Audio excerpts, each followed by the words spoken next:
পদ মোটে 12টি, লড়ছেনও মাত্র 29 জন। অথচ পোস্টার, ফেস্টুন, ডিজিটাল ব্যানার টানানো হয়েছে লাখ দুয়েকের মতো। শহরের গুরুত্বপূর্ণ এই বনরূপা এলাকায় সকাল সন্ধ্যায় মানুষের ভিড়ে এখন পথ চলাটাই দায়।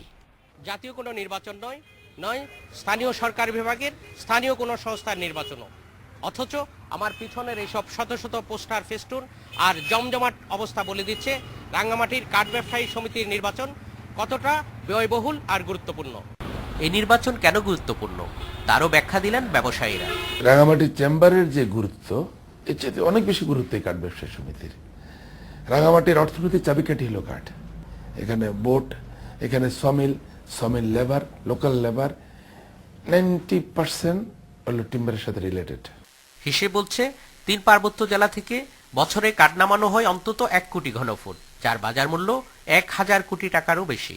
এর অর্ধেকেরও বেশির নিয়ন্ত্রণ রাঙ্গামাটির কাঠ ব্যবসায়ী সমিতির হাতে, আর তাই এই সমিতির কধরই আলাদা। মূলত হলো কাঠ ব্যবসায়ী পুরো রাঙামাটি ব্যবসাটাকে কন্ট্রোল করে, এই জন্য এই কাঠ ব্যবসার দিকে সবাই একটু দৃষ্টি বেশি থাকে। কাঠ ব্যবসায়ী সমিতির নেতা হতে পারলে লাভটা কোথায়, সেটাও খোলাসা করেন আরেক ব্যবসায়ী। লাভ আছে, কোটি কোটি টাকা ইনকাম আছে। আনার ভিতরে যারা আছে 3টা গরু আছে, 3টা গরুর নামে যে টাকা তোলা হয় তারা অর্ধেক ভাগ পায় এখানে, আর অর্ধেক টাকা ওনাদের অস্ত্রধারীরা নিয়ে যায়।